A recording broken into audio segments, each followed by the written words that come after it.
Nah, kita ketahui bahwa dinamika Pancasila sebagai ideologi bangsa kita itu mungkin sudah diulang-ulang ya sejak awal kemarin, mengalami berbagai macam pasang surut gitu ya. Pasang surutnya ada di mana saja, yaitu kalau kita lihat mungkin kita akan lebih gampang melihat pasang surut ketika ideologi negara ini uh, di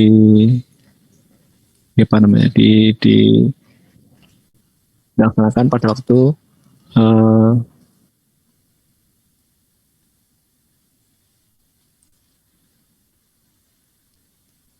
pemerintahan pemerintahan negara kita ya.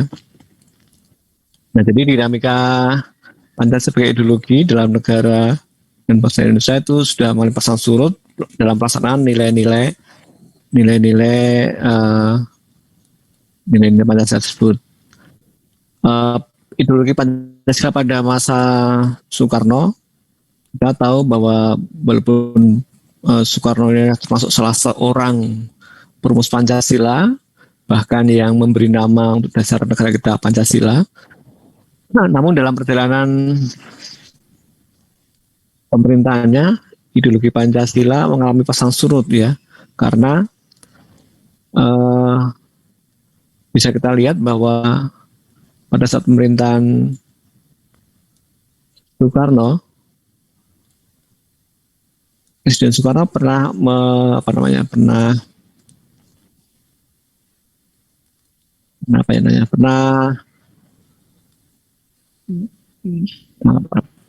melupakan gitulah ya. Jadi pada saat Soekarno menjadi kepala negara, kepala pemerintahan, dia ideologinya agak condong ke ideologi komunis di dalam konsep Nasakom ya, nasionalis, agama dan komunisme ya. Nah, ini adalah sejarah ya yang pernah terjadi. Ya, kita tahu bahwa memang perjalanan sejarah memang seperti itu, jadi ada pasang surut di dalam pelaksanaannya. Mungkin dulu awal-awal pernah kita bahas kenapa sampai seperti itu ya, karena pada awal-awal kemerdekaan kita atau berdirinya negara kita masih ya istilahnya kalau sekarang itu trial and error gitu ya, masih mencoba-coba, masih mencari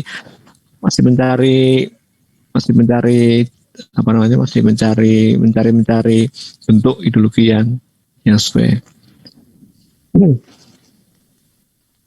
Kemudian sampai pada masa Presiden Soeharto, ideologi Pancasila diletakkan pada kedudukan yang sangat kuat ya, karena mungkin setelah peristiwa G30 SPKI dan hari kesaktian Pancasila 1 Oktober, maka berdasarkan dari pengalaman tersebut, pada era pemerintahan Soeharto, ini meletakkan ideologi Pancasila ini sebagai ideologi yang sangat kuat melalui TAP MPR nomor 2 tahun 1978 tentang pemasarakatan P4 ya. Nah, pada masa Soeharto ini ideologi Pancasila dijadikan sebagai asas tunggal bagi semua organisasi politik dan juga organisasi massa. Jadi organisasi masyarakat dan politik harus berdasarkan Pancasila ini, tidak boleh ada asas yang lain. Nah, ini menunjukkan bahwa kedudukan Pancasila dibuat sebagai yang paling kuat ya. Walaupun di tengah-tengah perjalanan ya tetap saja ada permasalahan terkait dengan penerapan ideologi yang murni dan konsekuen ya. Jadi, tidak bisa secara murni dilaksanakan walaupun sudah dijadikan sebagai ideologi yang paling kuat. Kemudian pada era reformasi ya, era sekarang ini, setelah era Orde Baru, ini ideologi Pancasila juga mengalami pasang surut ya, ditandai dengan beberapa hal seperti enggannya para penyelenggara negara mewacanakan Pancasila ini sebagai hal yang harus dijunjungi atau diutamakan ya. Jadi kadang-kadang seperti pada contoh pada era awal-awal setelah Soeharto lengser, seperti era Pak Habibie, Pak Gus Dur, Pak Nur Wahid, itu Pancasila sebenarnya bukan dilupakan tapi seperti tidak pernah diangkat lagi ke permukaan gitu ya. Bahkan ini berujung pada hilangnya Pancasila pada kurikulum nasional ya. Pada akhirnya kemarin kita belajar di awal, akhirnya timbul kesadaran kembali oleh penyelenggara negara tentang pentingnya pendidikan Pancasila ini ya. Nah itu tentang pasang surut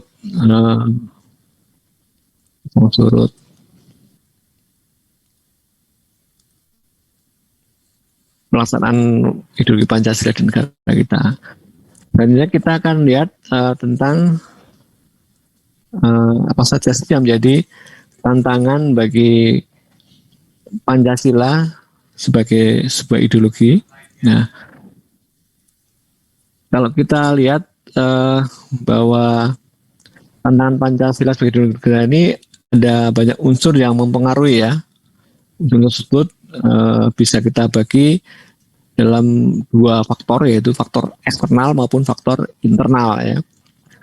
Dan untuk di faktor eksternal, ini faktor yang berasal dari luar bangsa kita sendiri, ini adalah adanya pertarungan ideologi antar negara-negara superpower. Ya, kita tahu bahwa pada masa lalu ya, ideologi negara superpower itu negara negara Amerika dan negara Uni Soviet ya.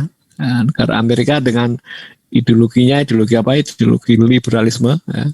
Sedangkan negara Soviet itu kita tahu memakai ideologi komunisme gitu ya. Nah ini ada pertarungan ideologi antara dua negara superpower ini antara tahun 1945 sampai dengan 1990. Yang berakhir dengan bubarnya negara Uni Soviet. Nah, sehingga Amerika menjadi satu-satunya negara superpower dengan ideologinya. Nah ini pertarungan ideologi ini mempengaruhi juga terhadap ideologi yang ada di negara kita ya. Jadi karena itu negara superpower dan negara besar dua gitu kan, biasanya kan akan menjadi menjadi mercusuar lah gitu ya, menjadi yang kita lihat gitu kan. Nah, ideologi tersebut yang kita lihat itu akan mempengaruhi juga terhadap ideologi Pancasila yang kita pakai. Dan kita tahu bahwa akhirnya negara Soviet dengan ideologi komunisnya bubar ya. Kemudian adanya isu kebudayaan global ya, menguatnya isu kebudayaan global ya. Yang ditandai dengan maksudnya berbagai ideologi asing di dalam kehidupan berbangsa dan bernegara. Hal ini bisa terjadi karena adanya keterbukaan informasi, apalagi sekarang ini ya di era internet atau era 4.0 ya, di mana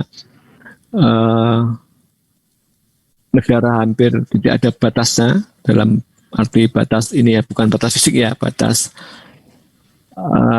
informasi itu begitu cepat menyebar, bahkan mungkin real time gitu ya. Jadi inilah era informasi. Nah, informasi tersebut tentu saja hampir semua informasi yang bisa kita terima ya, termasuk salah satunya adalah informasi terkait ideologi yang dipakai atau dianut atau diterapkan oleh bangsa-bangsa lain atau mungkin oleh oleh orang-orang lain di dunia di luar sana ya. Nah ini juga akan bisa mempengaruhi terhadap menjadi tantangan terhadap ideologi Pancasila ini. Bagaimana ideologi Pancasila ini bisa nggak dia mengantisipasi atau menyaring gitu ya terhadap ideologi-ideologi yang berkembang di luar sana. Itu sebagai tantangan kedua. Dan tantangan ketiga adalah meningkatnya kebutuhan dunia akibat pertambahan penduduk dan kemajuan teknologi, sehingga terjadi eksploitasi terhadap sumber daya alam secara masif. Yang dampak konkretnya adalah kerusakan lingkungan seperti banjir, kebakaran hutan. Nah ini dampak ini sebenarnya bisa juga dampak ini ya, dampak lingkungan ya, dampak lingkungan hidup. Ya, dampak lingkungan itu terjadi karena adanya jumlah penduduk dan kemajuan teknologi ya. Itu juga bisa menjadi tantangan terhadap pelaksanaan Pancasila sebagai ideologi. Kemudian faktor internalnya itu ada dua, ya.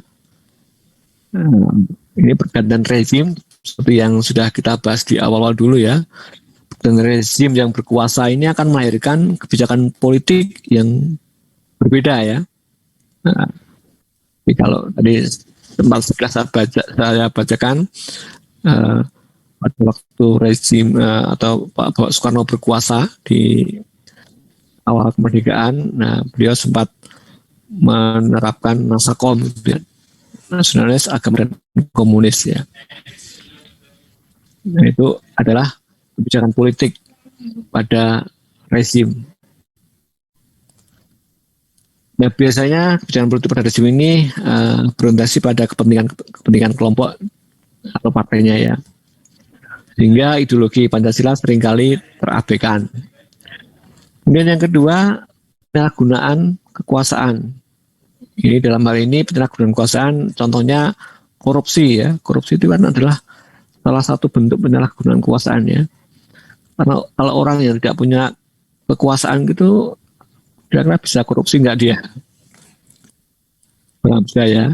Jadi semakin besar kekuasaannya, semakin besar pula tantangannya atau kesempatannya gitu ya, kesempatannya untuk melakukan korupsi ya. Nah ini kalau para abdi negara atau pemerintahan kita melakukan korupsi ini akibatnya apa? Akibatnya mengakibatkan rendahnya kepercayaan masyarakat terhadap rezim yang berkuasa tersebut ya. Sehingga ketika itu terjadi, akan juga kepercayaan terhadap ideologi juga bisa menurun ya. Karena mereka akan bertanya, ini kita pakai ideologi Pancasila yang katanya baik gitu kan, katanya bagus, tapi ya kita lihat banyak penguasa kita ya yang korupsi. Nah, ini gimana sih ideologi ini bisa nggak sebagai apa namanya, sebagai pedoman hidup kita gitu kan. Kalau para penegara itu yang sudah menyatakan setia pada Pancasila, tapi kok masih korupsi ya. Nah ini akan mengakibatkan turunnya kepercayaan kita terhadap ideologi Pancasila saat ini. Ya mau nggak mau akan terjadi seperti itu. Nah padahal bisa jadi yang korupsi tersebut dia tentu saja tidak mengamalkan nilai-nilai Pancasila ya. Tapi karena itu yang kita lihat dan biasanya itu yang jadi teladan kita ya, contoh kita, loh kok seperti itu ya. Jadi akan mengakibatkan kepercayaan ini turun ya. Nah kalau itu terjadi terus-menerus, lama-lama ideologi nggak dipercaya lagi nih sebagai penuntun bagi bangsa kita ini ya, sebagai pedoman bagi bangsa kita ini. Sebenarnya bisa jadi akan tergantikan ya. Lama mungkin terlupakan, lama-lama akan tergantikan gitu kan. Nah, keterpercayaan pada partai politik ya juga berdampak pada ideologi negara. Ya. Nah itu akan mahasiswa tantangan ideologi negara sebagai di tengah-tengah bangsa kita ya. beberapa faktor. Nah, ini tadi yang di awal tadi sudah saya sampaikan ya, tentang apa namanya, dinamika Pancasila ya. Di era Soekarno ini malah pasang surut karena dicampur dengan ideologi komunis pada saat itu ya. Pada masa Soeharto ini ada penguatan sebagai asas tunggal, tapi sudah bagus dia, sudah ada penguatan ini, tapi pada apa namanya, pada pelaksananya ya kita tahu ya bahwa pada masa Orde Baru ini korupsi ini sangat merajalela ya. Jadi sangat banyak sekali korupsi terjadi pada masa Orde Baru ini. Ya, ini jadi kita mempertanyakan ini. Jadi ideologi Pancasila ini terapkan nggak sih secara dan konsekuen gitu, terutama oleh para penyelenggara negara ini. Ya.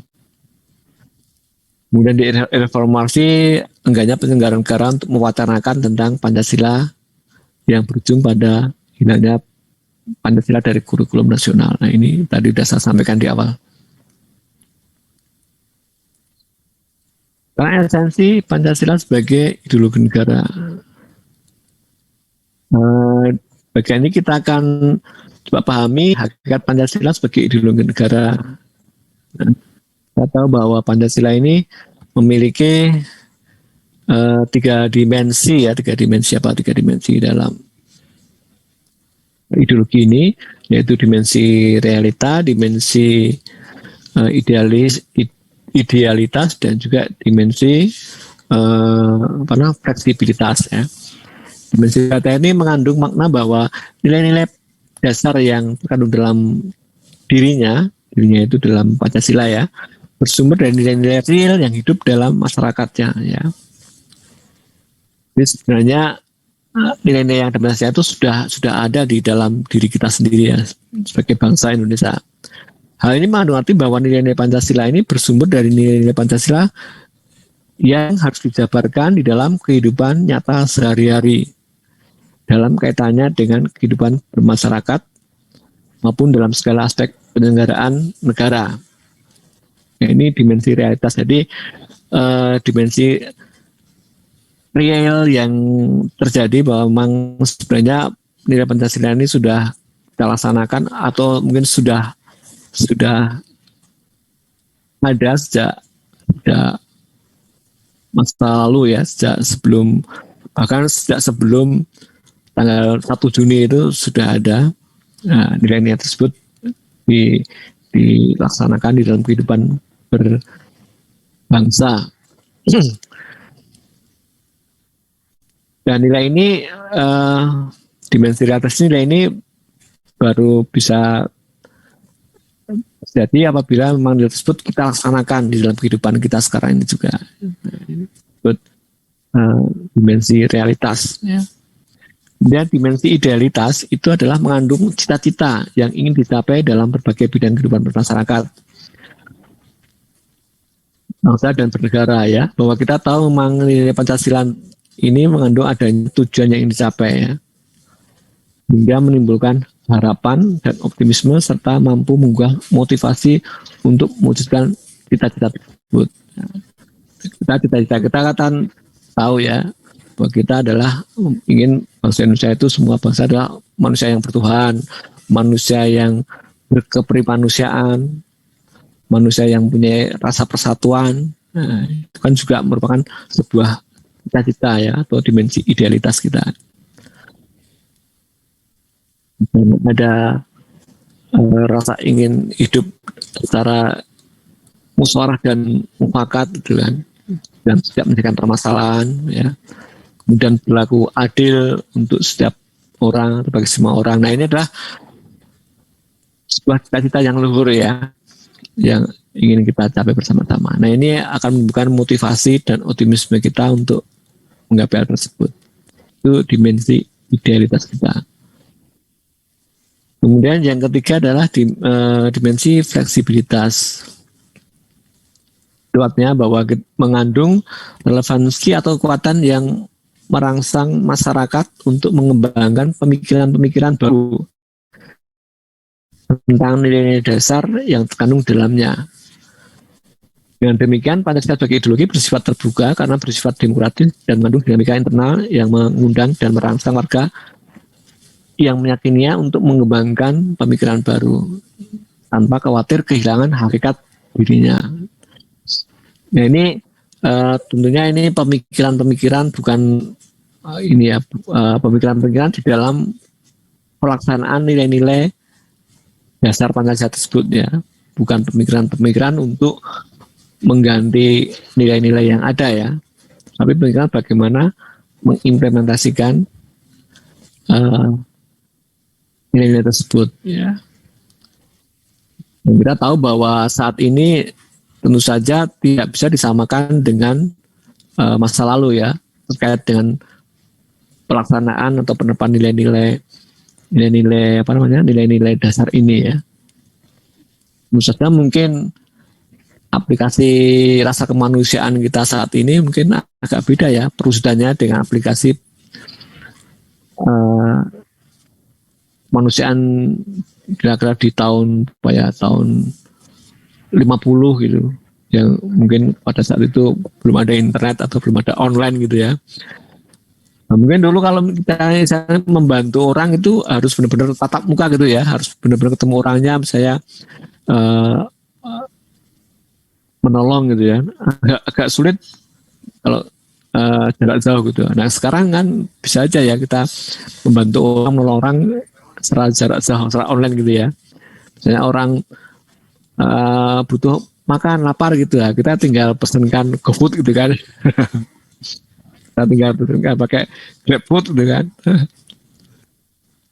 Antar ke sana. Ini kan dalam kita menolong kita nggak harus kontak fisik ke orang tersebut. Tapi kan dulu kan mungkin nggak bisa ya, belum ada, mungkin sebelum ada online gini ya. Nah ini pemikiran yang seperti ini yang dimaksud ya, yang pemikiran yang baru ya terhadap tentang nilai-nilai dasar yang terkandung di dalam Pancasila ini. Tapi nilai-nilainya tetap kan nilai-nilai kemanusiaan. Tapi implementasinya atau pelaksanaannya mungkin tidak sama dari waktu ke waktu ya. Nah itu esensi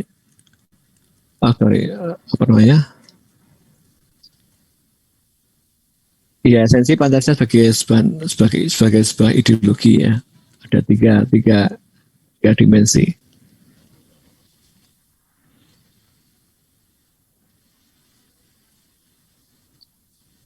Nah sekarang kita lihat urgensi Pancasila sebagai dasar negara.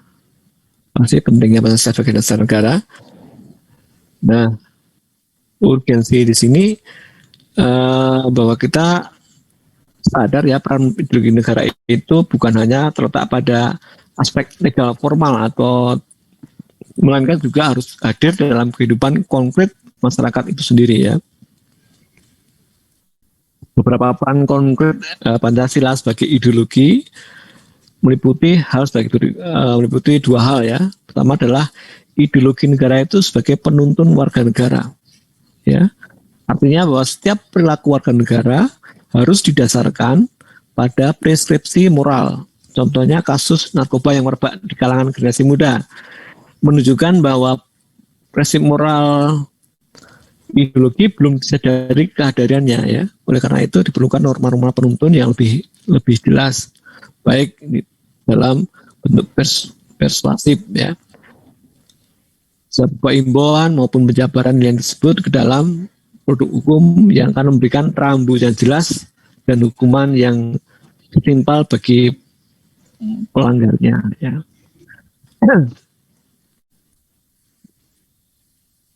Itu ideologinya sebagai penuntun ya. Jadi ketika kita tahu bahwa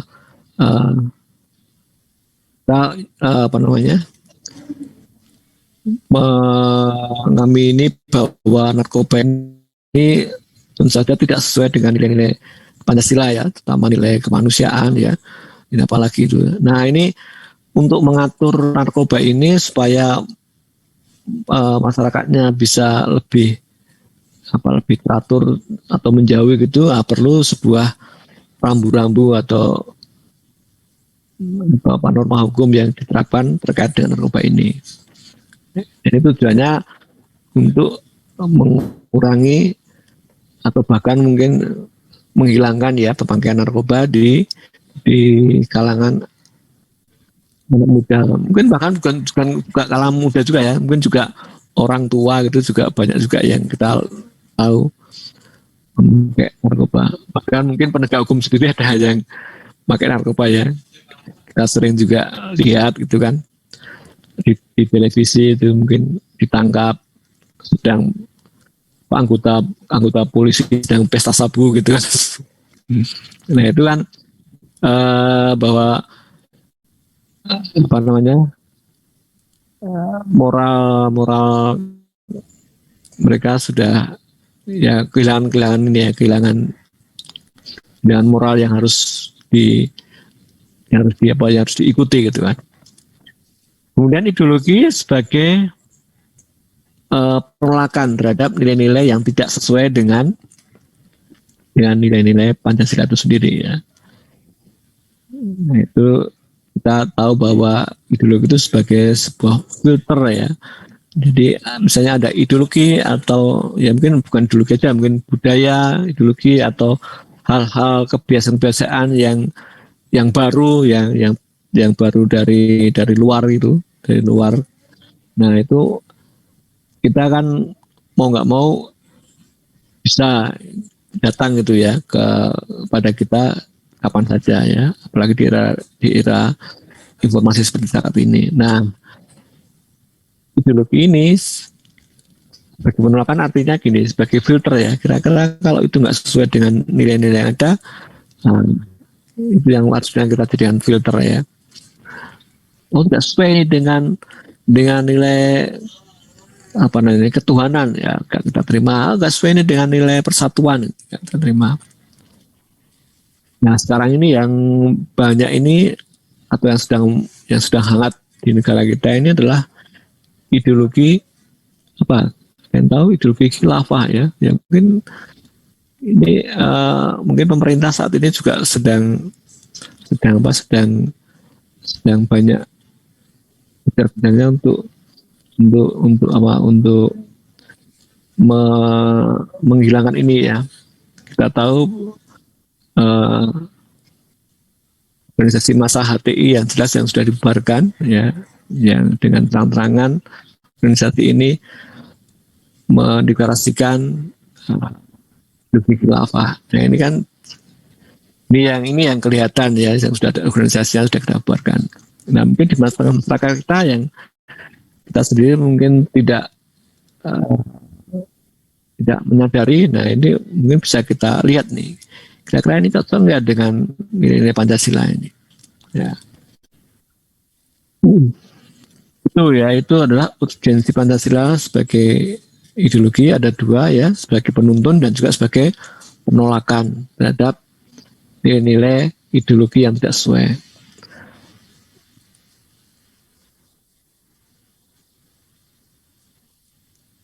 Nah ini ada bagian lain, ini agak nyambung-nyambung yang tulisannya ya.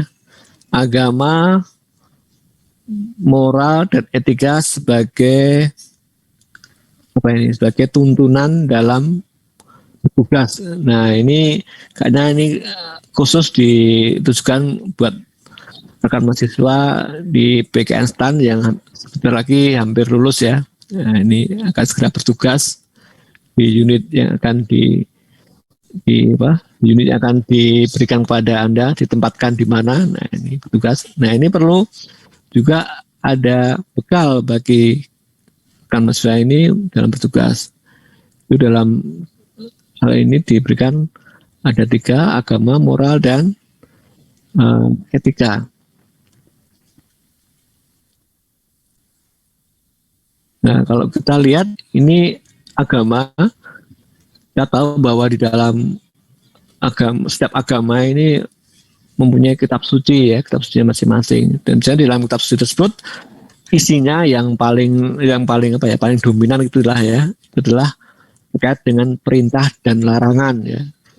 Perintah dan larangan yang karena ini di dalam kitab suci agama masing-masing yang dipercayai berasal dari Tuhan, ya, dari Tuhan yang Maha Esa, berdasarkan larangannya. Ini sebagai salah satu tuntunan di dalam kita untuk tugas, ya, mematuhi perintahnya dan menjauhi larangannya. Kemudian ada juga moral. Moral ini bisa menyangkut budi pekerti, ya, pekerti. Nah, biasanya juga sumbernya ini adalah dari yang agama tadi dan juga dari ideologi. Kalau kita dari ideologi Pancasila. Dari nilai-nilai Pancasila tersebut, nilai ketuhanan, nilai kemanusiaan, nilai persatuan, nilai kerakyatan, demokrasi, ya, dan nilai keadilan sosial. Nah, itu sumbernya budi pekerti ini. Nah, kemudian yang ketiga adalah etika. Etika ini adalah tindakan nyata, ya, yang kita lakukan. Nah, apakah tindakan ini baik atau buruk? Nah, kita menilai tahunya baik atau buruk dari mana? Ini baik atau buruk?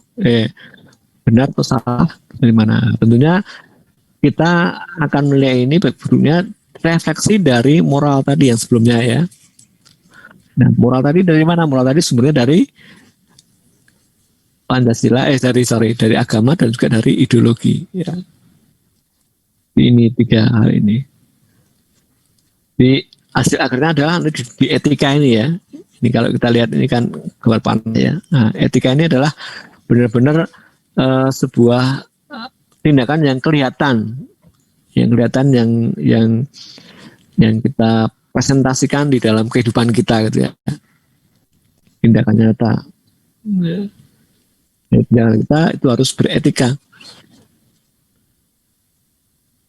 Di setiap saat kita akan bertindak, kita akan menanya pada diri kita sendiri, apakah tindakan saya ini baik atau buruk? Atau kalau di dalam Islam mungkin akan bertanya, apakah tindakan saya itu banyak manfaatnya atau mudaratnya, gitu, ya. Nah, kalau banyak mudaratnya, ya tentu saja akan kita tinggalkan atau kita tidak laksanakan. Kalau lebih banyak manfaatnya, ya kita laksanakan. Nah, itu adalah etika, ya. Jadi tindakan kita harus dilihat dari situ. Itulah etika. Oke, ini rekan mahasiswa adalah bapak kita ketika kita bertugas. Sehingga seperti Ibu Sri Mulyani pernah mengatakan, ya, bahwa di dalam setiap tindakan kita haruslah beretika, ya. Beretika itu artinya ini, ya. Jadi kita harus menimbang yang kita baik atau buruk dan salah, nah, manfaat atau mudarat, nah, gitu. Itulah. Nah, ini kalau etika ini kalau kita tidak mempelajari, ya, sumbernya tadi itu agama dan juga ideologi, kita tidak akan tahu bahwa ini baik atau ini buruk, ya kan?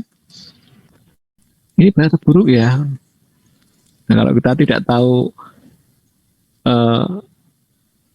tidak tahu moralnya sini yang bersumber agama ini, kita akan bingung, akhirnya kita nggak mungkin akan salah dalam mengambil keputusan. Nah, oleh karena pentingnya kita mempelajari ideologi ini, ya. Secara ideologi ini dibenarkan atau disalahkan? Secara ideologi ini nggak sesuai nih. Ini tidak sesuai dengan nilai ketuhanan atau ini tidak sesuai dengan nilai kemanusiaan. Nah, itu pasti akan kita tinggalkan. Kalau kita lakukan ini, ini ternyata sesuai dengan nilai persatuan, ya, kita jalankan, ya. Misalnya apa sekarang? Misalnya kita contoh aja yang sederhana, ya, tindakan kita saat ini, ya. Misalnya kita mau men-share aja lah, ya, men-share postingan seseorang, gitu kan. Yang kita akan melakukan tindakan ini, share atau tidak, gitu kan. Nah, ya, kita mau share, kita harus pertimbangkan ini secara etika ini. Kalau saat share ini kira-kira ada manfaatnya atau enggak.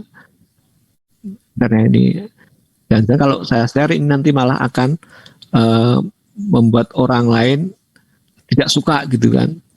Atau bisa membuat perpecahan perpecahan ya. Nah itu kan pasti akan kita lihat, oh kalau perpecahan ini berarti tidak sesuai dengan nilai persatuan. Nah kalau tidak sesuai dengan persatuan, maka nggak usah kita share gitu kan. Nah harus kita pertimbangkan seperti itu. Nah ini adalah etika ya. Maka kalau dulu ada istilah apa, mulutmu harimaumu gitu ya. Kalau sekarang istilahnya adalah jempolmu harimaumu gitu ya.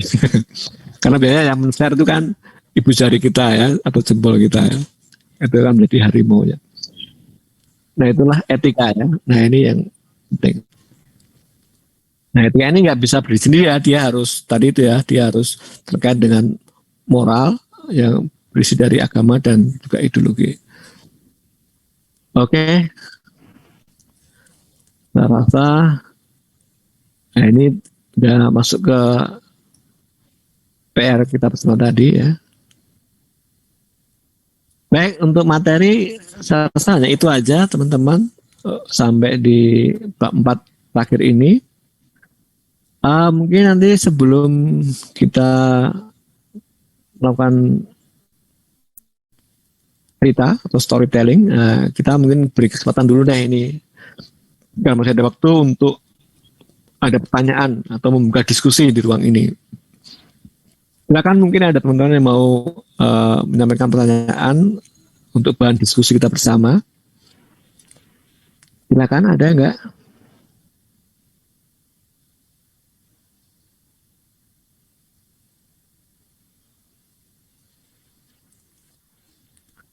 Kalau enggak ada, saya akan membagikan dulu video ya. Video terkait pelaksanaan Pancasila di sebuah kampung ya, namanya Kampung Pancasila ya. Kampung Pancasila ini ada di Kampung Sawah. Tapi saya rasa banyak sekali ya kampung-kampung Pancasila di negara kita. Mungkin teman-teman nanti bisa mencari sendiri ya di YouTube. Ini juga banyak saya ambil dari YouTube. Nah, Kampung Pancasila ini. Oke ya, saya share tentang Kampung Pancasila.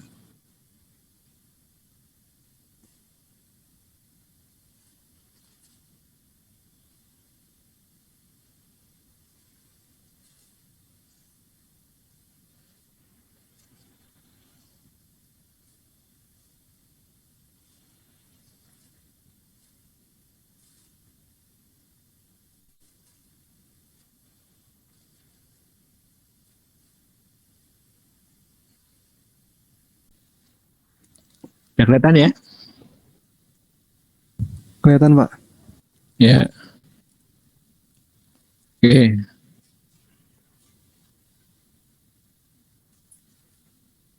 Hmm.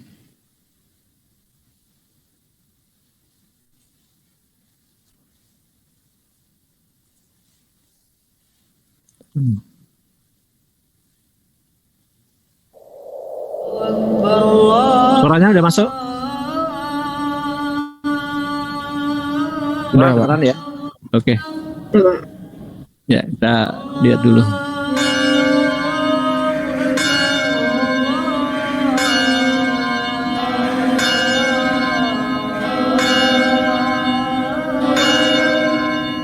Bapak saya atau orang-orang tua dulu hanya bilang begini gitu, lu saudara. Kata lu saudara berarti dengan siapa saja ya kami bersaudara. Maka cara kami juga menularkan kepada yang lain atau generasi penerus atau mungkin kepada anak-anak kami sendiri, ya sudah, itu adalah saudaramu. Kami punya grup yang namanya ada Persaudaraan Kampung Sawah. Soal politik tidak dibahas di situ, soal agama tidak dibahas di situ, soal ras tidak dibahas di situ. Yang dibahas di situ adalah soal persaudaraan.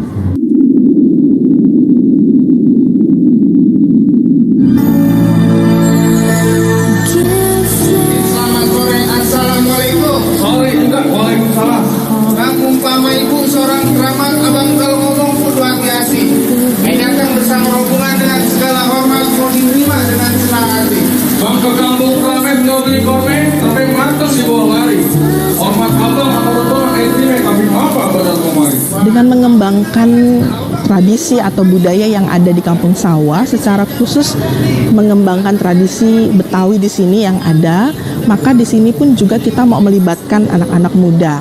Mereka juga mengembangkan budaya-budaya yang ada, baik tarian gitu ya, ataupun musik gitu ya, musik yang ada di sini, ataupun juga kerjasama yang lain yang bisa membuat mereka juga semakin menyadari kalau mereka itu harus bersosialisasi dengan yang lain di sini. Budaya menjadi pintu masuk kita untuk kita tetap menghargai satu dengan yang lain.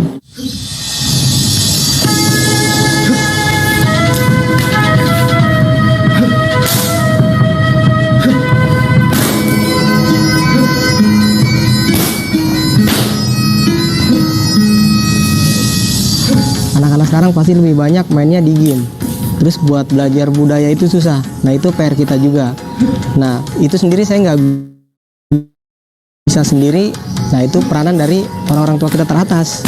Kasarnya kalau misalnya ada orang tuanya, ya ayo diajarkan juga budayanya, dikenalkan juga. Budaya itu harus dari naluri, dari hati kita.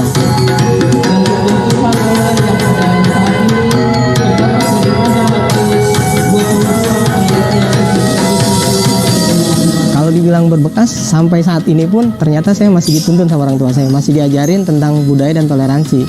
Tapi saya nggak sadar gitu. Tiba-tiba ya contohnya dalam satu keluarga, saya kan agamanya beda-beda, keluarganya babe pun sama. Nah, ada yang Kristen, ada yang Islam. Secara tidak sengaja, tapi itu diajarkan. Yang paling utama tentunya nasihat orang tua.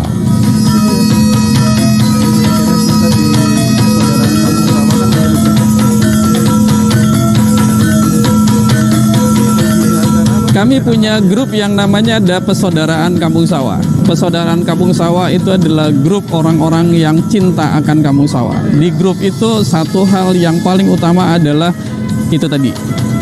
Soal politik tidak dibahas di situ, soal agama tidak dibahas di situ, soal ras tidak dibahas di situ, soal pornografi, porno aksi, semua yang berbau negatif tidak dibahas di situ. Yang dibahas di situ adalah soal persaudaraan.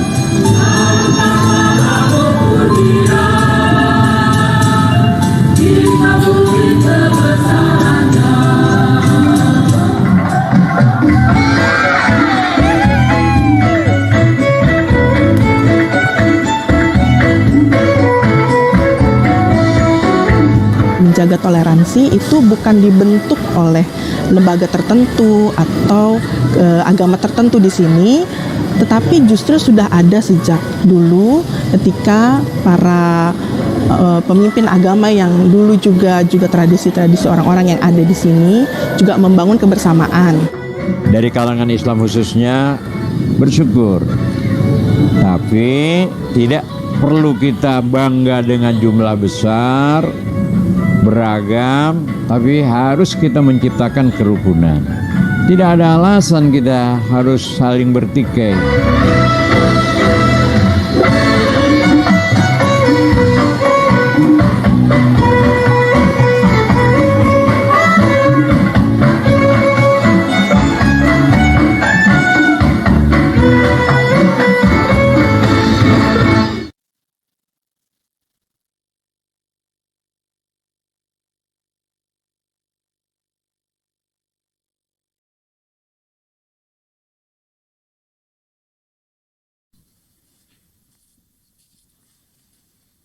Ya, baik, tadi sedikit ya terkait dengan gambaran atau kebersamaan atau pelaksanaan nilai Pancasila ya di dalam kehidupan bermasyarakat ya, di mana kehidupan antara beragama sangat rukun ya, rukun sekali, tidak ada sedikit pun perpecahan ya di antara mereka. Oke, rekan mahasiswa, itu tadi apa yang bisa saya sampaikan untuk materi sampai dengan bab 4 ini ya. Sebenarnya kita masih ada waktu ini saya masih lama ya, pukul 15.40 ya. Nah, kita akan coba mendengar ini kisah dari teman-teman semua, apa yang sudah pernah dirasakan atau dilakukan gitu untuk untuk pengamalan nilai-nilai Pancasila ini. Nah, nanti kita silakan